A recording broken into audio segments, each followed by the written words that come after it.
آغا خان کا نام سنا ہوگا، جو قائد اعظم کے بہترین ساتھی تھے، جو مسلم لیگ کے بانیوں میں شامل تھے، اور انہوں نے بعض موقع پر مسلم لیگ کے لیے بلینک چیک دیے قائد اعظم کو کہ میرے اکاؤنٹ سے آپ جتنے پیسے نکلوانا چاہیں مسلم لیگ کے لیے نکلوا سکتے ہیں۔ پھر ان کی اولاد آگے چلتی رہی، اور آج پرنس کریم آغا خان اس اسماعیلی فرقے کے سربراہ ہیں جو فرانس میں رہتے ہیں۔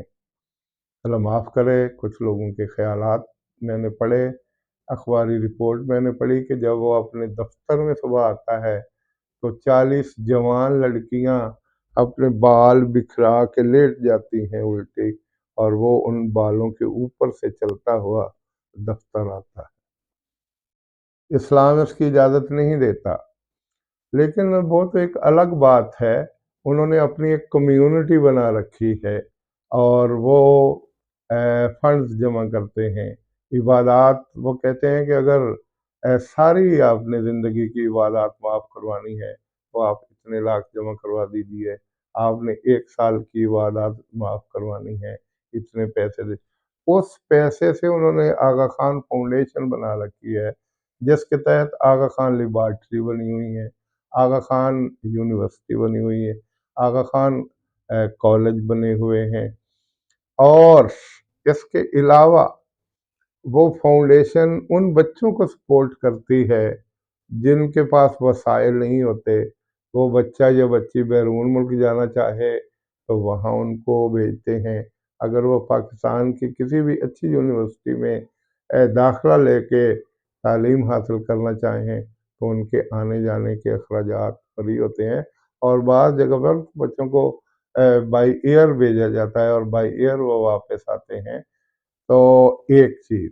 دوسری چیز، وہ اپنی کمیونٹی کے لوگوں کو غربت کی حالت میں نہیں دیکھ سکتے۔ جو بھی کمزور ہوتا ہے اس فنڈ سے اس سے پیسہ مہیا کرتے ہیں، اور ان کی شادیوں کا بندوبست بھی وہ خود کرتے ہیں۔ یہ گلگت سائڈ پہ بہت سے ایسے اسماعیلی لوگ آباد ہیں، اور جب ان کی شادیاں ہوتی ہیں تو ان کی جو سب سے مین ڈش ہوتی ہے وہ مٹن اور پالک ہوتا ہے۔ تو پالک گوشت یہ بڑا پسند کیا جاتا ہے، اور شادیوں کی دعوتوں کا یہ لازمی جزو ہے۔ تو آپ اندازہ کیجئے کہ یہ اسلام سے ہٹ کے انہوں نے کچھ کام شروع کیے ہوئے۔ اللہ تعالیٰ کے نبی تو پوری پوری رات مصلے پہ کھڑے رہتے تھے۔ آپ کی 11 یا 12 بیویاں تھیں، آپ باری باری اپنی بیویوں کے پاس جاتے تھے، چھوٹے چھوٹے کیبن بنے ہوتے تھے،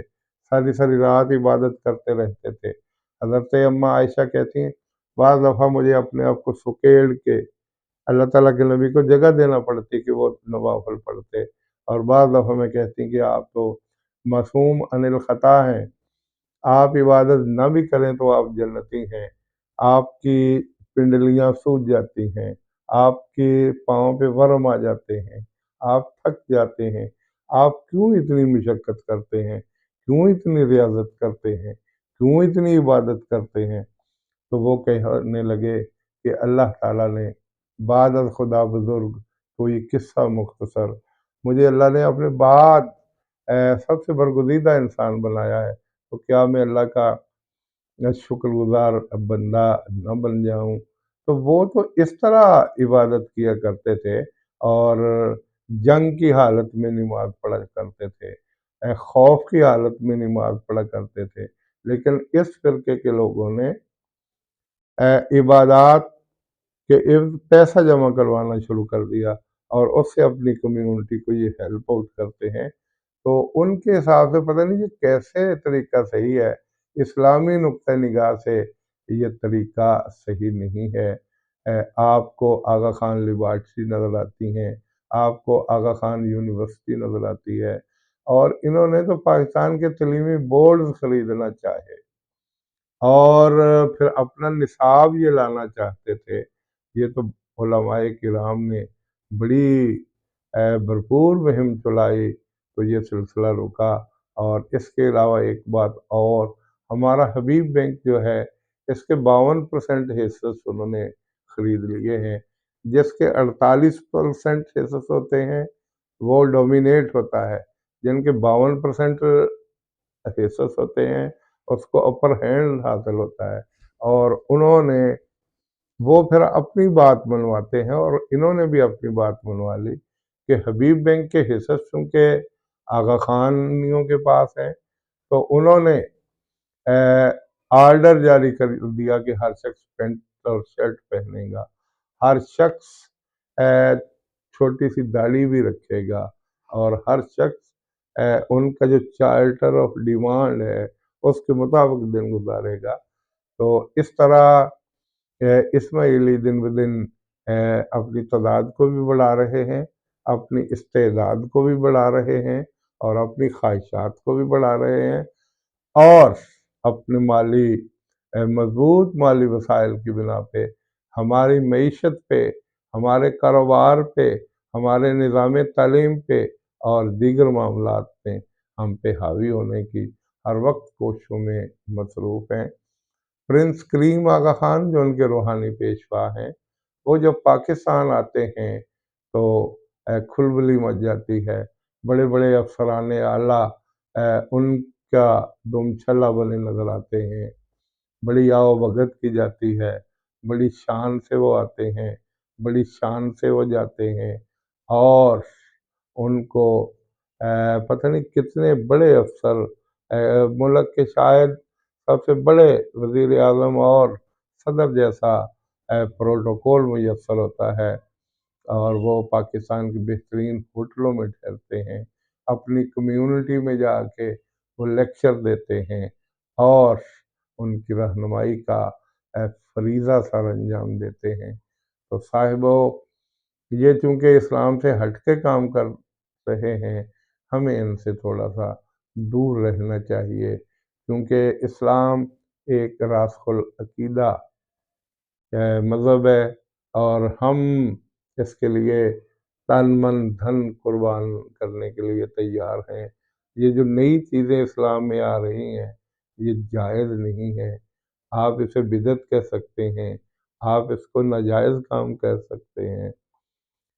یہ باتیں کرتے ہوئے میں آپ سے ملتمس ہوں کہ نماز پڑھیں، روزے رکھیں، نیکی کے کام کریں، اور اس صراط مستقیم پہ چلیں جس پر حضرت محمد صلی اللہ علیہ وآلہ وسلم چلے تھے، اور انہوں نے ایک لکیر کھینچ کے بتائی تھی کہ یہ صراط مستقیم ہے، یہ جنت کی طرف جاتی ہے، اور پھر فرمایا یہ کچھ راستے ہیں جس میں کچھ اور چیزیں ملاوٹ ہو رہی ہیں، تو آپ کو بڑی ہوشیاری کے ساتھ، آپ کو بڑی سمجھداری کے ساتھ دن گزارنے ہوں گے، تاکہ اس کام میں تھوڑی سی ملاوٹ شامل نہ ہو۔ یہ جو چھوٹے چھوٹے راستے باہر سے آتے ہیں یا باہر کو نکلتے ہیں، ان کی طرف توجہ نہیں دینی چاہیے۔ اور وہ انہوں نے فرمایا تھا کہ دین میں ہر وہ نئی چیز جو آپ کو دکھائی دیتی ہے وہ بدعت ہے، اور ہر بدعت گمراہی کی طرف لے جاتی ہے۔ تو میرے خیال میں یہ چیزیں مناسب نہیں ہیں، ہمیں ان سے اجتناب کرنا چاہیے، اور میں انہی الفاظ کے ساتھ اپنی گفتگو سمیٹ رہا ہوں۔